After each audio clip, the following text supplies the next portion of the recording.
What's going on, everybody? I hope everyone's having a fantastic evening, afternoon, pre-noon, no matter where you are in the world. I'm Hassan Piker, and this is the HASAN broadcast coming to you live from sunny but very cold Ann Arbor, Michigan, folks. We're live and alive, and I hope all the boys, girls, and MBs are having a great one, because today's a beautiful day. Today's a wonderful day. Today is Tuesday. It's Newsday Tuesday. Apparently, Trump threatened to nuke Iran this morning. I mean, not apparently. We know that he tried to do that. And Fox News spent the entire morning talking about me instead. So just something to consider for all the Democrats who look at this kind of coverage and go, you know what? They're right. We got to hand it to these fucking fascist monsters. Michigan Dem doubles down after rally with anti-Israel streamer Fox and Friends. Senate candidate in Michigan from an hour ago. Criticism this morning for planning a rally with anti-Israeli podcaster Hassan Piker, who says America deserved 9/11 and justified the October 7th attacks. It doesn't even matter. None of this justifies that Palestinians have a right to dignity, a right to emancipation, a right to live free lives, free from this occupation. Doesn't matter. Doesn't matter if rapes happen on October 7th. Like that. It's crazy when they add the context, because I feel like it's an it's already an endlessly defensible position that most people would agree to. I welcome whenever Fox News at least like gives me the opportunity to make my case. They won't ask me to do it on camera, which I could. But it's crazy that they will say, oh, he justified the October 7 attacks. And then they literally show me openly saying, like, nothing justifies what Israel is doing and what Israel has done leading up to October 7. Not even the atrocities that may or may not have happened on October 7, the way that Israel is presenting it. Democratic Michigan Senate candidate ABDUL El-SAYED joins us now. Abdul, thanks so much for getting up this morning. Thank you so much for having me. So, Abdul, you've run a campaign where you've got a lot of young people supporting you. You've talked about gas prices, eliminating medical debt. But there has been some moments where a lot of people that are moderate Americans have disagreed with you. And I want to play this clip of when the supreme leader, the Ayatollah, was eliminated, and this is what you had to say. Watch. I also want to remind you guys that there are a lot of people in Dearborn who are... Yeah, also, this makes it a lot easier for Abdul to not only defend the context, but also himself as well, because they're basically tying both of these idiotic clips out of context that are totally defensible statements together, which shows what their intent is. So now he can just like talk about exactly what he meant. That's a good thing. Sad today. So like, I just don't want to comment on Khamenei at all.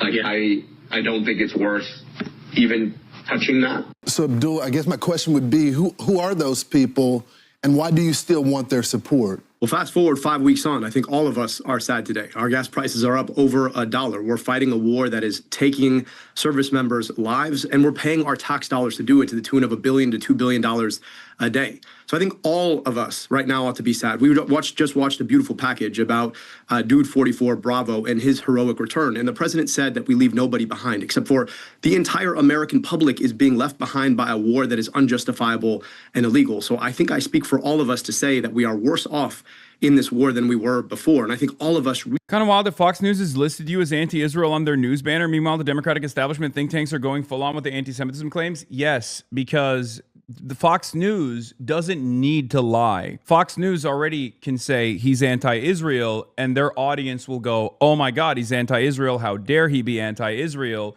That's unacceptable. For Fox News, saying someone's anti-Israel is worse than saying someone's anti-Semitic. There's plenty of people who are anti-Semitic on Fox News, right? There's plenty of people who have been defended on Fox News from allegations of anti-Semitism. For them, they have the liberty to say the quiet part out loud, like the actual animosity is coming from my anti-Israel stance. For Democrats, they have to couch it under smears and manufactured outrage. But specifically, who are the people within the community that are sad about the Ayatollah being dead? Because the peaceful Muslims that I know, including those that are in the Gulf state that are supporting this action right now, they reject him and they wanted him dead. So who are those people that you know that are sad, and why? Again, he's trying to be like, you're a Muslim radical, like you're pro-Ayatollah, you're pro-Ayatollah.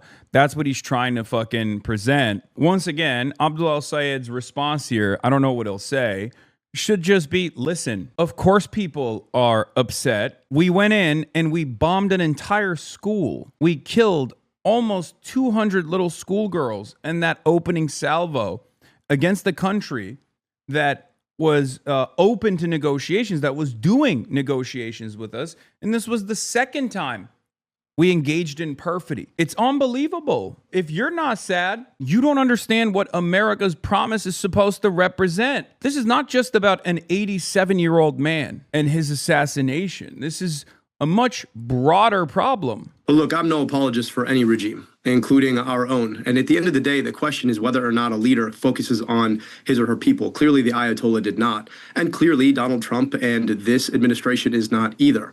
So again, I'm going to tell you, they are white, they are black, they are Arab, they are non-Arab, they are Muslim, they're not Muslim. They're all the people who had to pump gas this morning to get to work and realize that they were going to have to end up paying tremendously more money because of an illegal, unjustifiable war. So the notion that the Ayatollah is dead is one thing, but the notion by which our country did it, fighting a third conflagration in a third country in this year alone, that there is the problem. And I think we have to understand that in politics, in government, the means don't always justify the end doesn't always justify the means. And I think Americans of all stripes right now are unified by asking, what is the aim here and what are we doing? Yeah, so I think most Americans remember the 17 Americans that were died in 1983 at the death of Iran. No, they don't. Most of maybe Fox News' watchers, because they're all 85. But even then, there's never been a moment where Iran has randomly decided to attack America. The reason for why the successful revolution that took place in Iran, the Iranian revolution, the reason why it even happened was because of American intervention. And we haven't stopped trying to fuck with these people for 47 years. Every single thing that the American government brings up as a justification for the imminent threat that Iran has presented for 47 years is ridiculous. First of all, you cannot declare imminence if something has been happening consistently for 47 years. None of that makes sense. Okay, so even the language in and of itself is silly, is ridiculous. Oh, they've presented an imminent threat to America for 47 years. Okay, so then it's not imminent. And many people, including former Trump administration officials like Joe Ken, have openly come out and said, no, Iran has not actually been a threat for 47 years. This is bullshit. This is complete and utter nonsense, because it is nonsense, and it should be said. This is one of the biggest problems that I have with American politics, with American news, and the way that politicians approach things, right? We should just say the truth. We must seek truth from facts, and we must communicate the truth to people, even if it's hard to hear. And that's precisely what I will always do, even though people yell at me for it. We are the threat to Iran. For 47 years, they presented no threat to us. I want to get to your big event that you're going to have with Hasan Piker. He has said some things about 9/11. What do you stand on this, October 7th? Again, ironically enough, October 7 and 9/11 both have a direct through line. It's never acceptable when civilians die. I've never defended that, okay? My principled stance on this is I don't want any civilians to die ever, okay? I'm anti-war unconditionally. 9/11 is a direct byproduct of American meddling in the affairs of the Middle East for decades prior to 9/11, and that's not just my assessment. There's academic consensus on this. It's called blowback. And not only is there academic consensus on this, but former Fox News favorites like Robert Kagan, the godfather of the American neoconservative movement, only this past week came out and said the exact same things, right? He came out and said, look, there's no reason for these people to come and try to kill us. It is directly because of our meddling in their affairs that these sorts of things happen. Do you agree with him? Of course, I oppose rape. Of course, I don't think 9/11 was justified. But because you appear with somebody doesn't mean you agree with them on everything. Think about this. You have the president on the show. I think he should, Abdul easily can just hit that line real quick to be like, listen, what he said before. He talks 10 hours a day. You, of all people, know better than when people get taken out of context. And you're doing that right now to an ideological enemy, right? All the time he talks about grabbing people by parts of their bodies, I don't think you would ever consider. And that doesn't mean that you wouldn't appear with him. My question to you is, when did we start bending to cancel culture? When did we start saying that cancel culture was okay? Because clearly on your show, you have a number of people who you don't agree with, including me. And I think it's important for all of us who want to win votes, who want to build America, to go and talk to anyone, anywhere. And we only have limited time, so I don't want to cut you off. But I'm talking about someone standing with the #1 state sponsor of terror. We're the #1 state sponsor of terror. We are doing the terrorism. The president is doing terrorism as of this morning. I don't think you should get into describing blowback as too in the weeds. Yeah, definitely not on Fox News either. But I think like when this conversation gets brought up over and over again, like there has to be a little bit of pushback as well, aside from just like attacking the framework of cancel culture. And the reason why I say that is not because I'm like, oh, why won't these people defend me? It makes them look bad as well a little bit. Because like, you're basically saying you are de facto endorsing these statements. There has to be a reason for it. It's not just because you oppose cancel culture. It's because you understand the background of these sentiments, right? Like you understand the full context of this. You understand the full scope of my analysis and my advocacy.